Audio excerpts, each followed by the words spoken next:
Bismillahirrahmanirrahim. Assalamualaikum warahmatullahi wabarakatuh.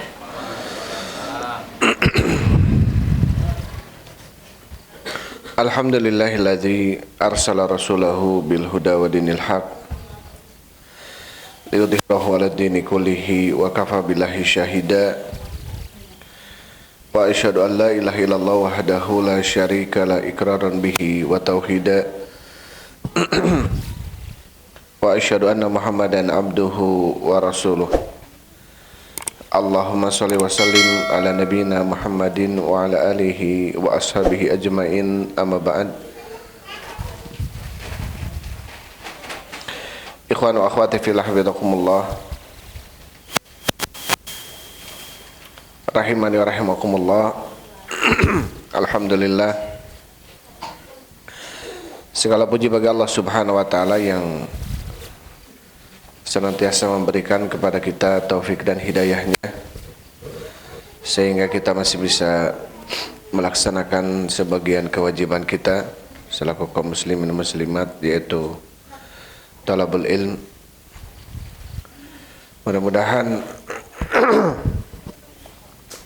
Mudah-mudahan langkah kita yang kita langkahkan ke majelis ilmu ini menjadi penyebab dimudahkannya langkah kita menuju surga Allah Subhanahu wa taala. Ikhwan wa akhwati fillah, hafizakumullah. Insyaallah kita lanjutkan pembahasan kita dalam kitab Al-Aqidatul Wasithiyah. Terakhir kita sampai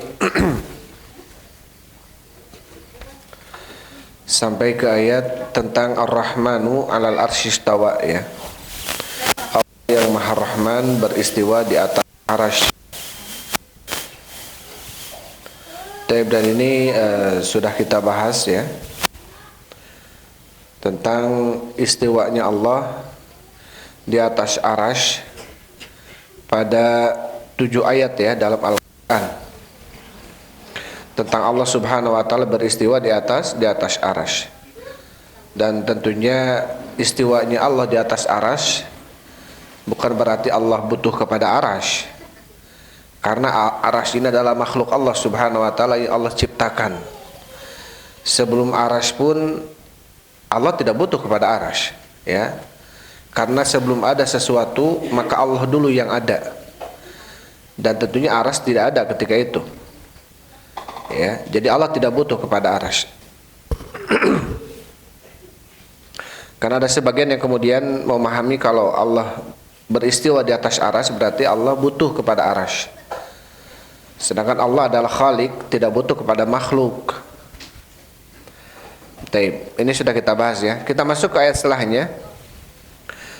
Jadi kita imani bahwasanya Allah beristiwa di atas arasy tanpa kemudian kita mentakwil, ya, atau mentahrif, mengartikan istawa ini menjadi istaula.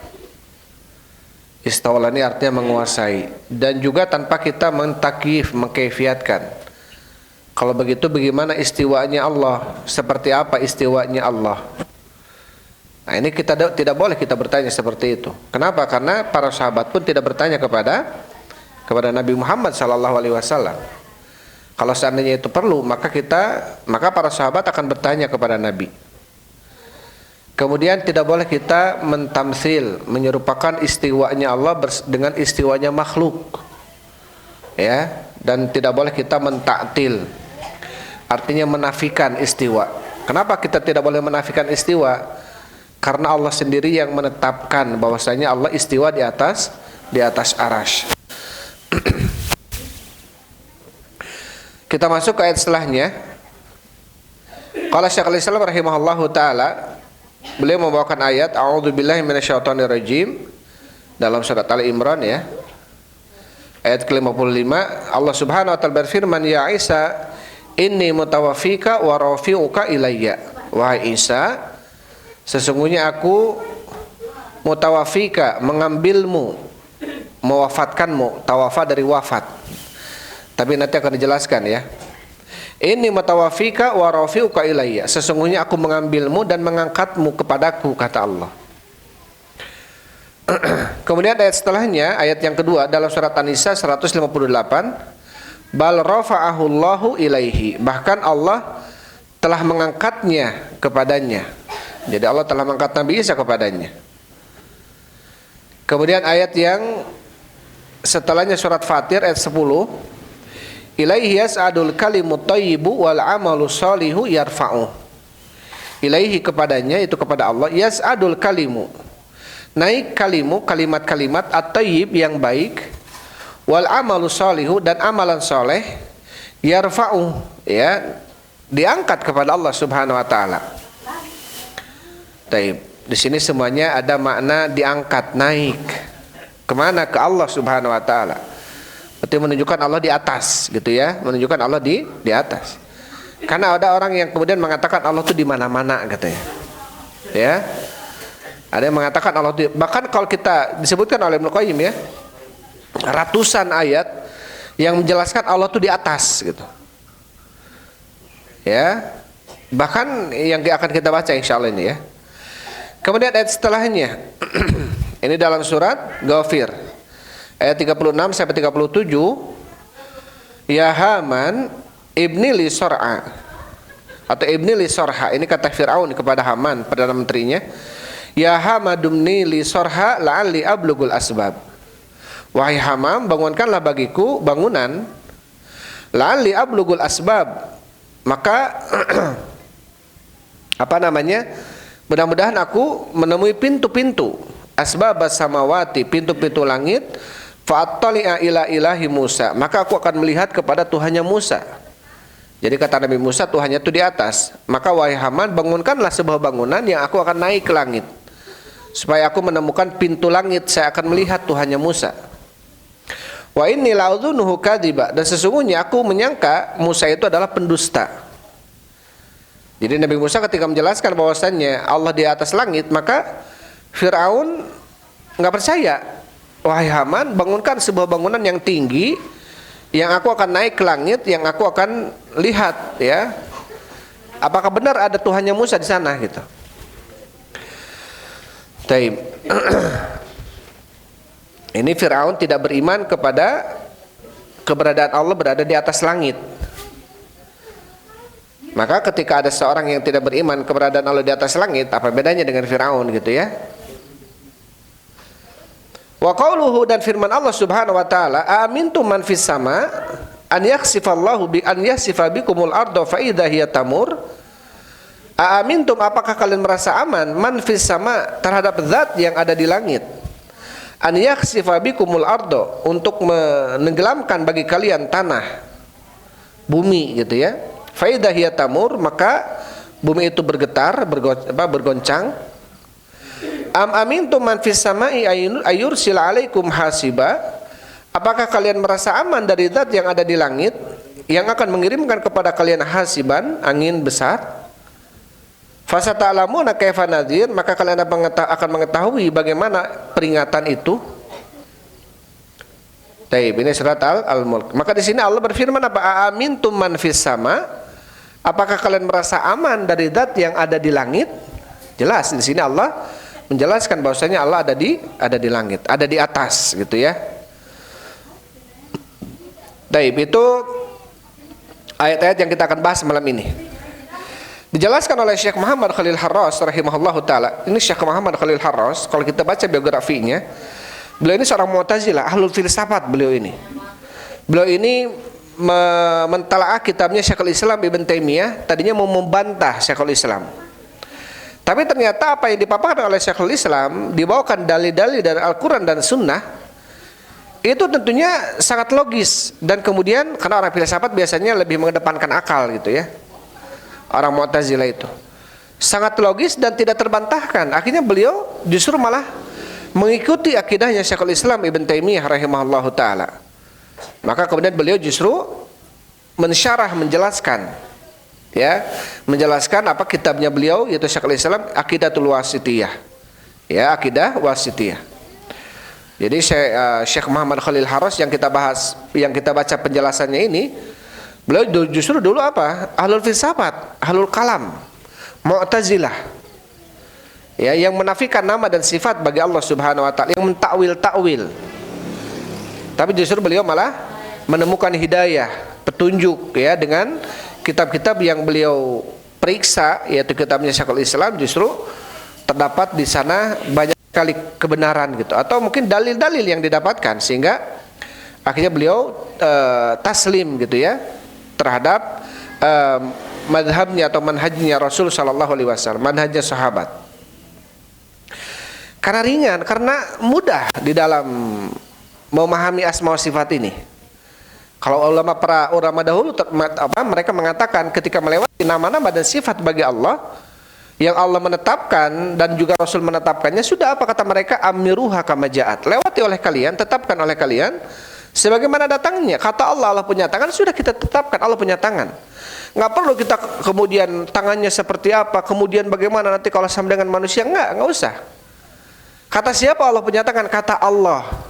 Ya, tapi kalau kita melihat tentunya tangannya beda dengan tangan manusia, karena Allah berfirman, laisa kamitslihi syai', tidak ada yang serupa dengan Allah sesuatu apapun. Maka sangat mudah sebetulnya ketika kita mengikuti petunjuk Rasul Sallallahu Alaihi Wasallam di dalam menetapkan nama dan sifat. Ikuti sebagaimana para sahabat mengimani. Amiruha kama ja'at, ya, lewati oleh kalian sebagaimana datang. Jadi imani saja sudah. Kemudian dijelaskan oleh Syekh Muhammad Khalil Harras rahimahullahu taala, wa qauluhu, dan firman Allah Subhanahu wa taala, ya Isa inni mutawaffika wa rafi'uka ilayya. Kita bahas satu ayat ya yang tadi dibaca. Wahai Isa, sesungguhnya inni mutawaffika, aku mewafatkanmu, wa rafi'uka ilayya, dan mengangkatmu kepadaku, kata Allah. Hadil ayatu ja'at muayyadatun lima dalat ahlil ayatu sabiqatu min uluwihi ta'ala. Ayat-ayat ini yang tadi kita baca, ini ada berapa? 1, 2, 3, 4, 5, 6, 7 ayat ya.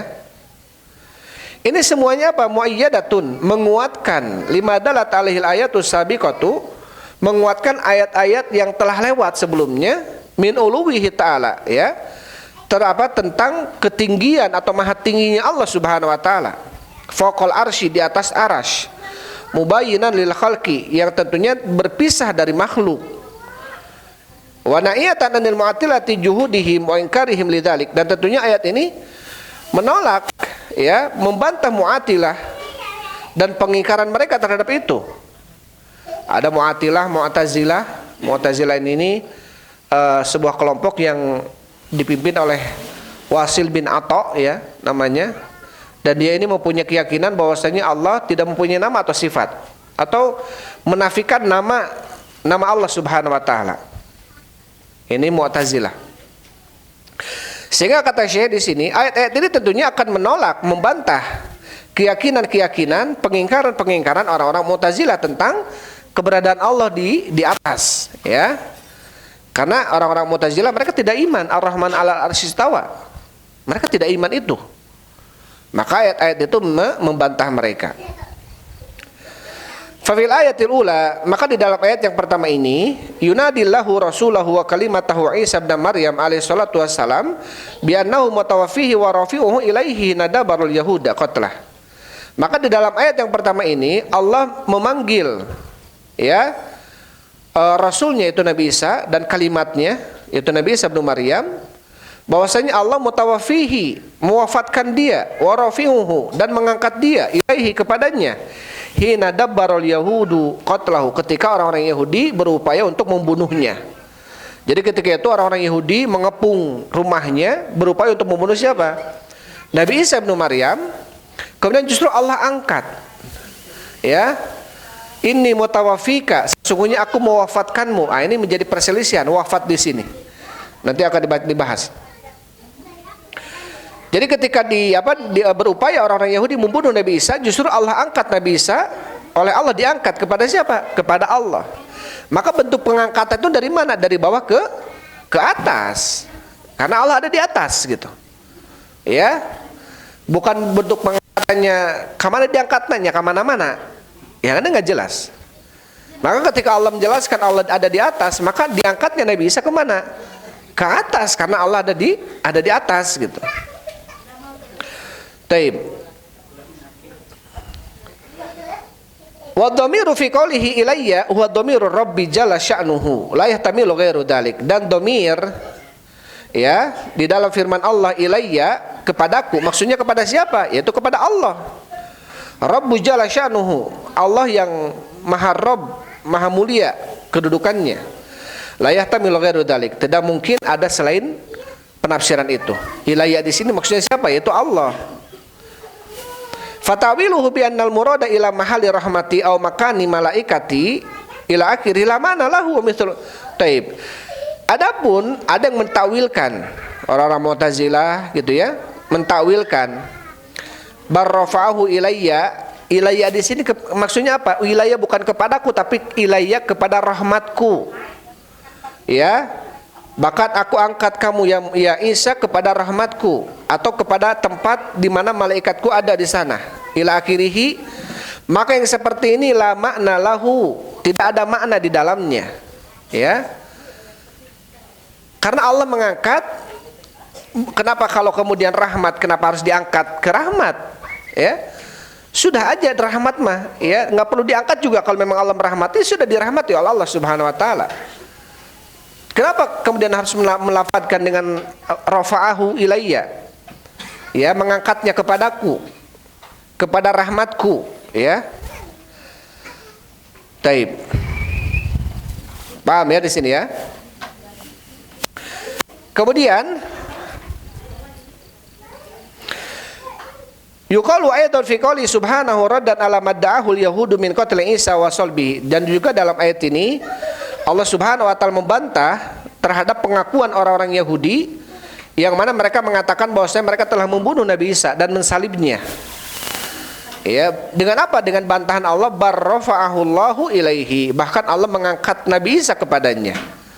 Jadi yang dibunuh itu bukan Nabi Isa, bal syubbiha lahum. Allah membuat wajah orang-orang Bani Israel dari kalangan Yahudi yang dibuat wajahnya tuh persis mirip seperti Nabi Isa. Yudas itu ya. Siapa Yudas ya kalau nggak salah namanya. Kemudian Yudas ini dibunuh, disangkanya itu Nabi Isa, padahal itu adalah bal syubbiha lahum, kata Allah. Ya, Allah jadikan dia sama. Bal syubbiha lahu, Allah jadikan dia sama dengan Nabi Isa. Sehingga apa? Sehingga dianggap itu Nabi Isa kemudian dibunuh. Padahal yang dibunuh adalah orang Yahudi sendiri, gitu ya. Dan Nabi Isa adalah diangkat oleh Allah Subhanahu wa taala kemana? Ke langit. Wa qad ikhtalafa fil muradi bi tawafil madkur, dan para ulama berselisih apa yang dimaksud dengan wafat yang disebutkan dalam ayat ini. Fahamalahu ba'dhum 'alal maut, sebagian menafsirkan wafat di sini adalah mati, kematian. Taib, berarti apa? Barrafa ya Isa inni mutawaffika, wahai Isa ini mutawaffika, sesungguhnya aku mewafatkanmu, mematikanmu dan mengangkatmu kepadaku ke langit. Ada sebagian mengatakan wafat di sini artinya maut. Wal aktsarun, dan kebanyakan para ulama ala annal murada bihi an-naum. Yang dimaksud dengan wafat di sini adalah tidur. Ya, walafdul mutawaffa yustamalu fihi, dan lafad wafat itu dipakai juga dalam makna tidur. Sebagaimana Allah berfirman, wa huwallazi yatawaffakum bil-laili wa ya'lamu ma jarahtum bin-nahar. Dan dia Allah Subhanahu wa taala yang telah mewafatkan kalian di malam hari. Ya. Di malam hari apa maksudnya wafat di sini? Tidur, mentidurkan kalian di malam hari. Taib. Wa minhum man za'ama anna fil kalami taqdiman wa takhiran, dan sebagian ulama juga ada yang melihat bahwasanya maksud dalam kalimat ini adalah takdiman wa takhiran. Ada kalam yang ditakdim, didulukan, dan diakhirkan.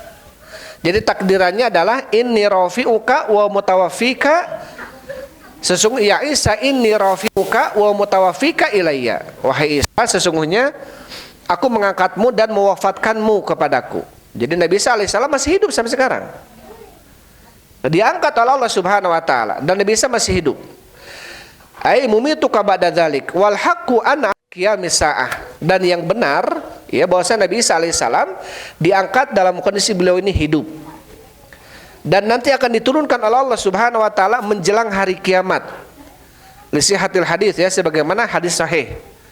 Sampai disebutkan bahwasanya nazal ala katifai malaikat, turun menggantung di atas dua pundaknya malaikat, turun ke Baitul Maqdis Nabi Isa alaihissalam. Ketika itu ada Imam Mahdi, ya, ada Imam Mahdi. Sedang kondisinya sedang genting. Bahkan ketika itu sudah terpojok kemana, ke Baitul Maqdis. Semua Imam Mahdi bahkan terpojok ke Baitul Maqdis. Dikejar oleh siapa? Oleh Dajjal. Sehingga ketika turun Nabi Isa alaihissalam, waktu itu salat subuh, ya, kemudian Imam Mahdi memerintahkan Nabi Isa untuk mengimami salat. Kata Nabi Isa alaihissalam, bal anta takunal imam, bahkan engkau lah yang akan menjadi imam. Jadi Nabi Isa alaihissalam mengikuti salat subuh karena syariatnya Nabi Muhammad SAW. Jadi Nabi Isa walaupun Nabi tetap mengikuti syariatnya siapa? Nabi Muhammad SAW. Engkau lah yang menjadi imam. Akhirnya beliau menjadi imam. Siapa? Imam Mahdi menjadi imam, bukan Nabi Isa alaihissalam. Ya, kemudian ketika ditanyakan di mana Dajjal, di sebuah pintu yang Babulud, ya. Babulud ini pintu yang mengarah ke timur atau Babulud lah, ya. Ada sebuah pintu namanya Babulud. Dalam hadis ternyata memang sekarang udah ada Babulud ini. Dan ternyata ketika dibuka, itu dalam riwayat disebutkan Dajjal itu ketika melihat Nabi Isa alaihissalam, yadubu kama yadubul milh, yaitu meleleh seperti melelehnya garam ketika kena air. Maka kemudian dibunuh oleh siapa? Oleh Nabi Isa alaihissalam. Dan dalam hadis yang sahih dari hadis Abu Hurairah, riwayat Muslim, ya, Bukhari Muslim. Apa kata Rasulullah? La yushikanna an yanzila Isa bin Maryam hakaman adlan fayaksiru saliba wa yaqtulul khinzir wa yad'ul jizyah. Ya, hampir akan datang nanti Nabi Isa alaihissalam, ya, membuat hukum yang adil, mematahkan salib-salib, membunuh babi-babi, dan meletakkan jizyah, yaitu pajak atau peti.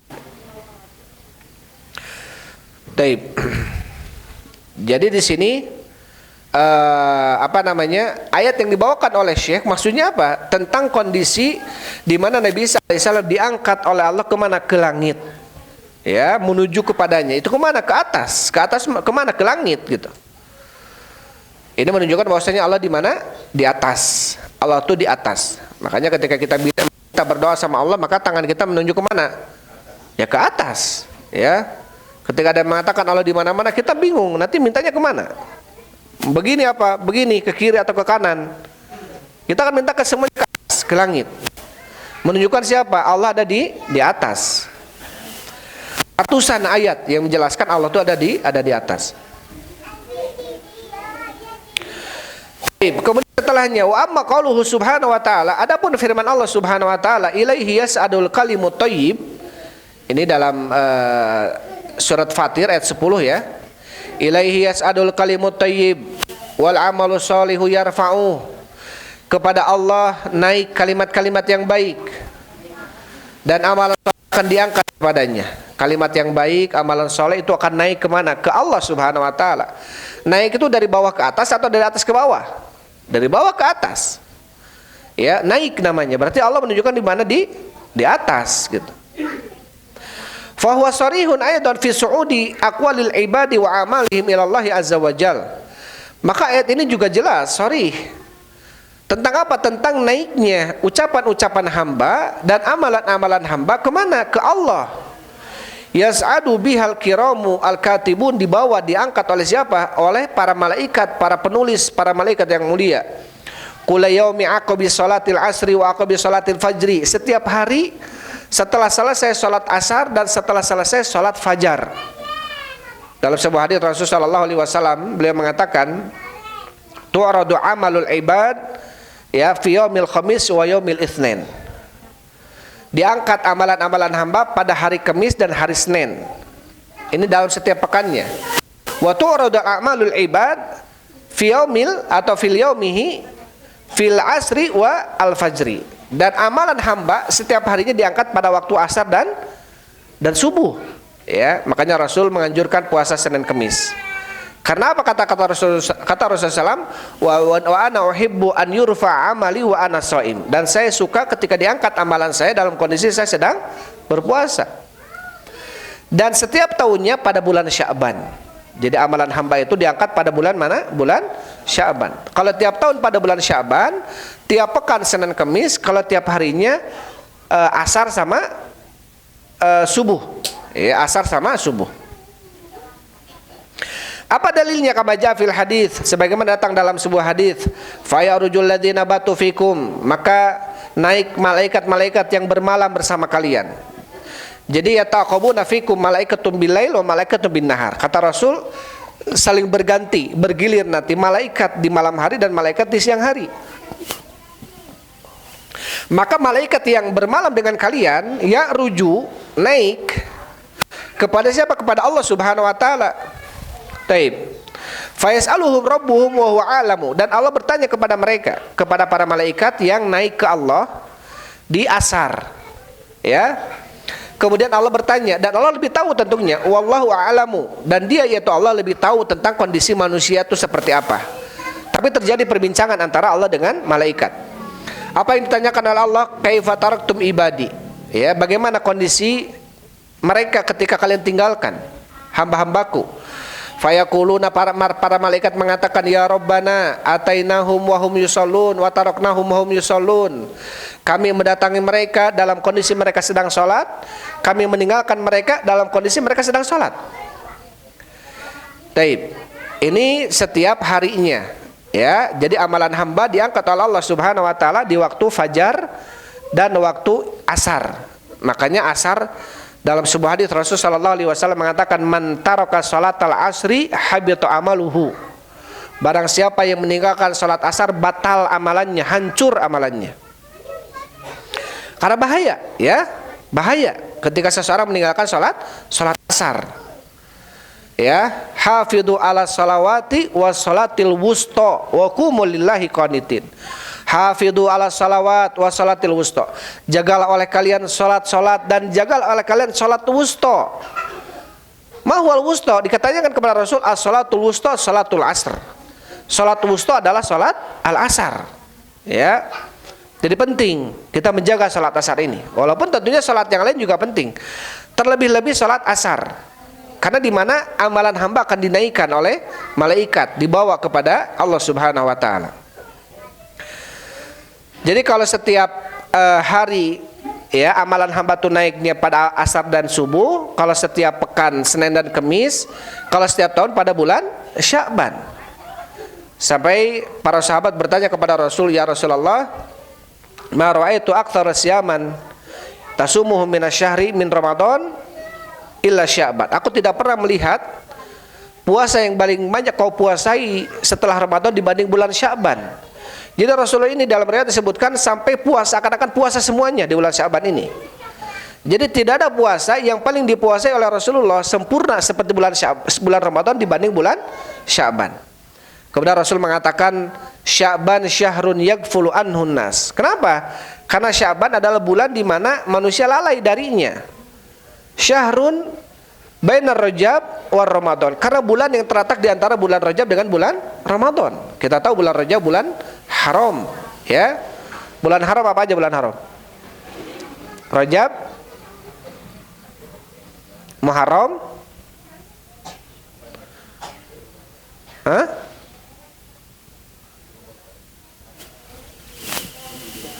Dzulhijjah, Dzulqa'dah. Rajab, ya, Muharram, Dzulqa'dah, Dzulhijjah. Ini bulan haram. Bulan haram ini bulan yang mulia. Sehingga bulan 4 ini bulan yang ada aturannya, ya. Ada aturannya. La tadlimu fihinna anfusakum, kata Allah, janganlah kalian mendolimi diri kalian di bulan-bulan itu. Karena bulan itu dimuliakan oleh Allah Subhanahu wa taala. Maka orang-orang jahiliyah dahulu pun mereka memuliakan bulan Rajab. Jadi kalau bulan Rajab, kalau ada peperangan mereka berhenti. Mereka memuliakan bulan Rajab dengan tidak memulai peperangan. Ini kebiasaan orang-orang dahulu. Jadi mereka betul-betul memuliakan bulan Rajab. Sehingga dulu ada sesembilan namanya Rajabiyah. Ya, ada 9 Rajab dulu. Sebelum kalian datangnya tentang masalah udhiyah. Jadi dulu ada syariat Rajab, Rajabiyah namanya. Tapi kemudian mansukh dengan hadis tentang masalah udhiyah atau idul kurban. Sehingga Rajabiyah ini dihapus. Walaupun sebagian Syafi'iyah ada yang melihat itu masih termasuk sunnah. Tapi keumuman ulama melihat itu mansukh hukumnya dengan adanya Idul Adha, ya, sesembelihan Idul Adha. Jadi bulan Rajab ini kata Rasul, kenapa bulan Syaban saya berpuasa di bulan Syaban? Syahrun yaghfulu anhun nas, syahrun turfa'u fihi a'mal. Karena di bulan Syaban adalah bulan yang dimana diangkat amalan-amalan hamba. Wa ana uhibbu an yurfa amali wa ana shaim. Dan saya suka ketika diangkat amalan saya dalam kondisi saya sedang berpuasa. Makanya Rasul memperbanyak puasa di bulan Sya'ban. Dan inilah kebiasaan Rasul Shallallahu Alaihi Wasallam. Ya, kebiasaan Rasul adalah menghidupkan ketika kebanyakan manusia melalaikannya. Rasul menghidupkannya. Ya, atimut ta'am wa absus salam wasallu wan nasuniyam wasallu bilail wan nasuniyam tadkhulul jannata bisalam. Sebarkanlah salam oleh kalian, berikanlah makan, kemudian sholatlah di malam hari dalam kondisi manusia sedang tertidur. Kalian akan masuk surga dengan penuh dengan keselamatan. Menunjukkan apa? Ketika kebanyakan manusia tidur, kita bangkit di malam hari sholat, ini keutamaannya besar. Jadi ketika kita menghidupkan di hari ketika manusia justru nggak menghidupkan itu, maka keutamaannya besar. Makanya Rasul mengatakan Al-Islamu bada'a ghariban wa sayaudu ghariba kama bada'a. Islam ini awal mulanya asing. Wa sayaudu ghariban kama bada'a, dan akan kembali asing Islam itu. Fatuba lil ghuraba. Maka berbahagialah bagi orang yang asing. Kemudian ditanya, "Manhumul ghuraba ya Rasulullah?" Siapa yang dimaksud ghuraba di sini ya Rasul? Rasul kemudian menjawab, alladzina yuslihuna inda fasadin nas. Ghuraba adalah orang-orang yang berbuat baik ketika manusia kebanyakan mereka berbuat jelek. Jadi, dan inilah kebiasaan Rasul Shallallahu Alaihi Wasallam, sering menyelisih kebanyakan manusia. Karena memang kata Allah, apa kata Allah? Wala tuti aktsara man fil ardi yudillukan sabilillah. Ya Muhammad, janganlah kamu mengikuti kebanyakan manusia yang akan menyesatkan kamu dari jalan Allah. Bahkan kalau kita lihat dalam Al-Quran, ketika Allah menyebutkan kebanyakan manusia, itu kebanyakan manusia apa? Wa katsirun minhum fasikun, wa aktsarhum la yaqilun, wa aktsarhum la ya'lamun. Kebanyakan mereka fasik, kebanyakan mereka bodoh, kebanyakan mereka tidak paham, hampir kebanyakan manusia itu dicela oleh Allah Subhanahu wa taala. Tapi ketika Allah memuji kelompok kecil, ya, salah satunya orang bersyukur, wa qalilun min ibadiyas syakur. Dan sedikit sekali dari hambaku yang bersyukur. Ini menunjukkan tentang apa? Tentang jangan kemudian kita terbawa arus. Lagi musim ini ikut ini, lagi musim itu ikut itu, gitu ya. Keramaian ikut iya, keramaian itu ikut itu. Enggak. Apalagi kalau hal-hal tersebut justru bisa menjauhkan kita dari Allah Subhanahu wa taala. Justru kebiasaan Rasul apa? Rasul menyelisih kebanyakan manusia. Ketika kebanyakan manusia jauh dari Allah Subhanahu wa taala. Tapi kalau lagi ramainya pengajian, lagi ramainya ibadah, ya tentunya ini perlu kita contoh. Jadi jangan sampai kemudian kita latah. Apa itu latah? Ya. Jadi mengikuti kebanyakan orang. Daya mau ke viral cenah, ke rame. Atau ke rame jararoge na TikTok jararoge deui na TikTok gitu ya. Taib.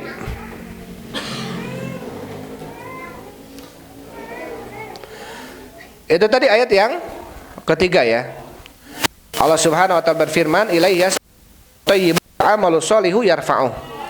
Kepadanya naik kalimat yang thayyib dan amalan soleh diangkat. Artinya diangkat oleh malaikat, para penulis, malaikat yang mulia ya, dibawa kepada Allah Subhanahu wa taala. Menunjukkan bahwasanya Allah diangkat di atas, karena diangkat dari bawah ke atas. Wa ma qauluhu subhanahu hikayatan an fir'aun.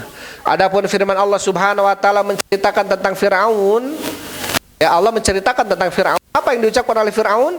Ya Haman ibnili sorha. Wahai Haman, bangunkanlah bagiku sorha. Sorha ini ada mengatakan tangga, ada mengatakan bangunan, ya. Ibnili sorha lali ablugul asbab. Ya, mudah-mudahan saya nanti menemui pintu asbabas samawat, pintu-pintu langit. Fa'atol ya ilahi Musa, maka saya akan melihat kepada Tuhannya Musa, yaitu Allah. Wa inni la'adunnuhu kadiba, dan saya menyangka Musa itu adalah pendusta. Kalimat ya Haman ila akhirih fa huwa dalilun ala anna Musa alaihissalam akhbara fir'auna taghiyatan bi anna ilahu fis sama. Maka di sini dalil bahwasanya Nabi Musa mengabarkan kepada Firaun, ya, Firaun yang pembangkang itu, bahwasanya Allah itu berada di mana? Fis sama, berada di langit. Faro dan yatalam misal asbab bali usul ilahi tamwihan ala qaumihi. Maka kemudian ketika Nabi Musa mengabarkan kepada Firaun Allah itu ada di langit, maka Firaun memerintahkan Haman untuk membuat bangunan, karena Haman ini perdana menterinya Firaun, ya. Tangan kanannya Firaun, ya, dia termasuk arsiteknya. Yang untuk membuat bangunan-bangunan itu adalah Haman. Apa kemudian? Ibni li sorha, bangunkan bagiku sorha, bangunan. Lali ablugul asbab, ya, mudah-mudahan saya bisa menemukan pintu-pintu langit. Fa'amar wazirahu Haman, maka Firaun memerintahkan menterinya, padahal menterinya itu Haman, an yabni lahu sorh, untuk membangunkan baginya sorha. Ada mengatakan sorha ini apa? Tangga gitu, ya. Suma aku bala dzalika biqouli wa inni la'udhunhu kadzib. Kata Musa, saya menyangka Musa, kata Firaun, saya menyangka Musa ini pendusta. Ya. Kadziban fima akhbara bihi min kauni ilahu fis sama. Dia ini berdusta tentang kabar yang diberikan kepada kita tentang keberadaan Allah di langit. Faman idzan asbah bi Fir'aun wa aqraba ilaihi nasaban. Kalau begitu siapa kira-kira yang lebih dekat dan lebih cocok mencocoki dengan Fir'aun tentang masalah keberadaan Allah? Nahnu am haulal mu'attilah, kami yang menetapkan Allah ada di langit, atau mereka yang menetapkan Allah yang tidak menetapkan Allah ada di langit, gitu. Ya. Ini kata Syekh Muhammad Khalil Harras, kalau begitu siapa yang lebih dekat pendapatnya dengan Fir'aun, hampir sama dengan Fir'aun? Kami atau mereka Mu'attilah? Siapa Mu'attilah? Ini kelompok yang menafikan Allah ada di langit. Inna Fir'aun kadzdzaba Musa fi kauni ilahu fis sama. Sesungguhnya Fir'aun telah mendustakan Musa tentang keberadaan Allah ada di langit. Wa huwa nafsu ma yaqulu haula. Dan ini persis seperti apa yang diucapkan oleh Mu'attilah. Mu'attilah Jahmiyah, Mu'attilah Mu'tazilah, ya. Ada kelompok-kelompok besar, Jahmiyah, Jaham bin Sofwan, dia pengikutnya Jaham bin Sofwan. Setelahnya Ja'ad bin Dirham.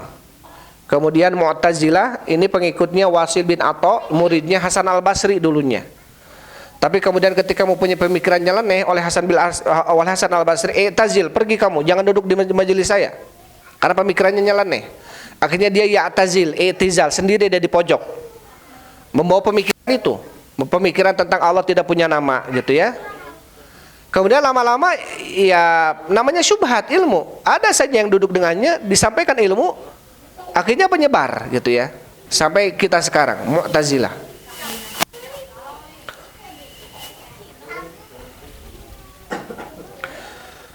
Taib, kemudian ayat setelahnya, amin tuman fis sama'i an yaksifa bikumul arda fa idza hiya tamur. Apakah kalian merasa aman dari zat yang ada di langit? Amintum hatanil ayatani fihi matasrihu bi anna Allah azza wa jalla fis sama. Dua ayat ini di dalamnya ada penjelasan yang sharih, yang jelas, bahwasanya Allah ada di langit. Wala yajuzu hamlu dzalika ala annal murada bihi al-adabu awil amru. Maka tidak boleh membawa penafsiran itu bahwasanya yang dimaksud amin tuman fis sama, apakah kalian merasa aman dari zat yang ada di langit, maksudnya adalah dari zat yang ada di langit adalah azab, ya, awil amru atau perintah, awil malku atau kerajaan yang ada di langit, kama yaf'alul Mu'attilah, sebagaimana ini yang dilakukan oleh Mu'attilah.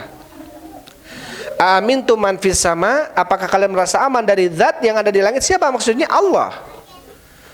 Tidak boleh kemudian kita mengatakan amin tu man fis sama, apakah kalian merasa aman dari zat yang ada di langit, maksudnya dari azab, ya, dari perintah, dari urusan, dari kerajaan. Taib. Karena mereka intinya Mu'attilah tidak mau mengatakan Allah ada di langit. Karena kalau mereka mengatakan Allah ada di langit, berarti Allah bertempat duduk atau bertempat, gitu. Kata mereka ini tidak mungkin bagi Allah, ya, untuk bertempat. Padahal sebelum semua ini ada, itu Allah sudah ada. Sebelum arasy-Nya ada, sebelum langit bumi semuanya ini ada, Allah sudah ada. Apakah Allah butuh kepada arasy? Tidak butuh. Ya, Allah sudah ada. Taib.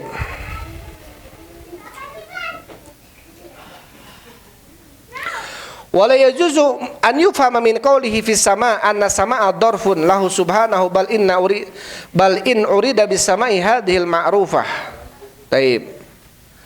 Wala yajuz, dan tidak boleh dipahami ya min qawlihi fis sama' dari firman Allah fis sama', fi di sini makna darfiyah ya.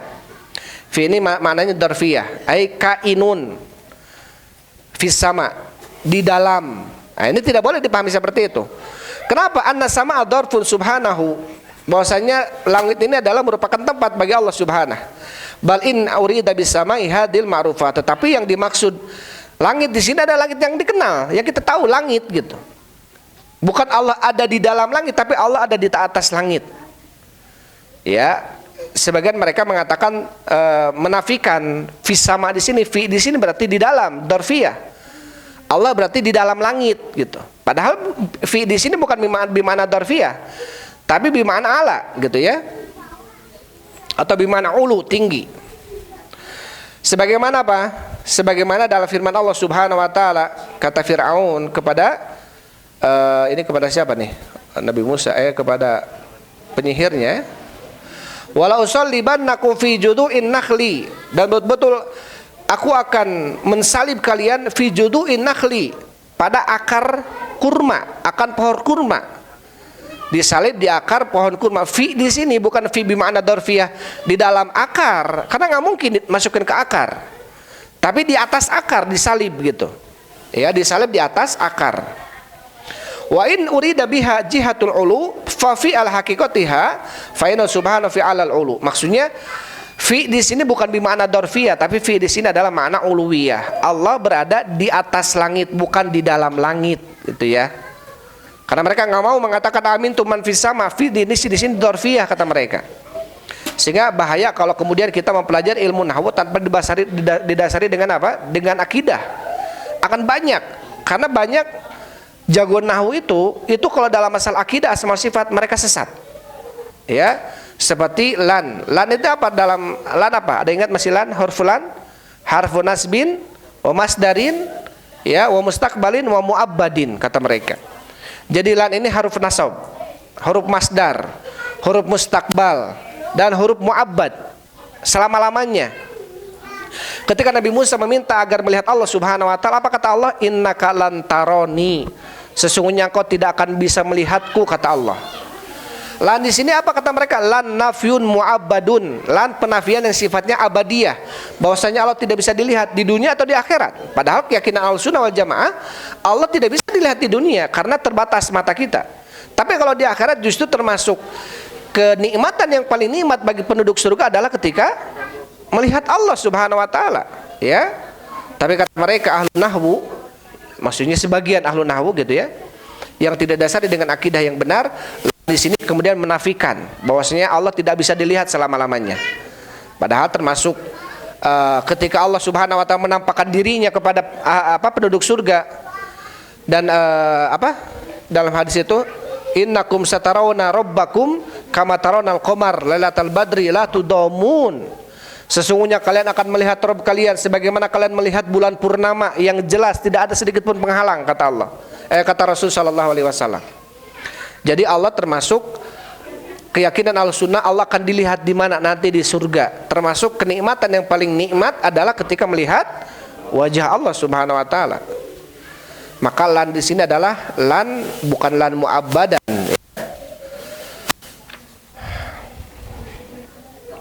Makanya penting mempelajari nahwu itu harus dengan dasar akidah yang tepat ya, karena biar tidak salah. Seperti di sini manfi.